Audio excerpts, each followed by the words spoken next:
బాబోయ్, రాత్రి 2 గంటలకి సడన్గా మెలకు వచ్చినప్పుడు నాకు భయంకరమైన నిజం అర్థమైంది.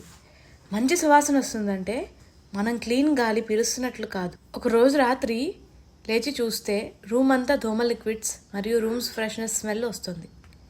ఇల్లు సేఫ్గానే ఉంది కదా అనుకున్నాను. కానీ అప్పుడే నాకు తట్టింది.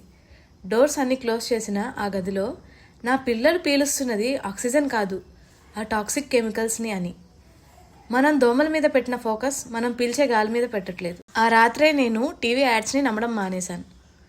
మన అమ్మమ్మలు వాడిన ప్రాక్టికల్ లాజిక్కి మారాను. ఆ కెమికల్స్ పడేసి మా గోమయ ఆవు పిడకల సాంబ్రాణి, కొబ్బరి బొగ్గు వాడటం స్టార్ట్ చేశాను. నేచర్కి ఎప్పుడూ రీఫిల్స్, బ్యాటరీలు అవసరం లేదు. ఇప్పుడు నా ఇంట్లో ఆ ఘాటైన వాసనలు లేవు. ఇల్లంతా దేవుడి గుడి లాంటి పవిత్రమైన గాలి ఉంది. నా పిల్లలు హెల్త్ విషయంలో ఆ భయం పూర్తిగా పోయింది. మీరు సాయంత్రం కాగానే ఇంట్లో ఏం వెలిగిస్తున్నారు? మీరు పీలుస్తున్నది గాలా, కెమికలా? ఒకసారి ఆలోచించి కామెంట్స్లో చెప్పండి. Thank you.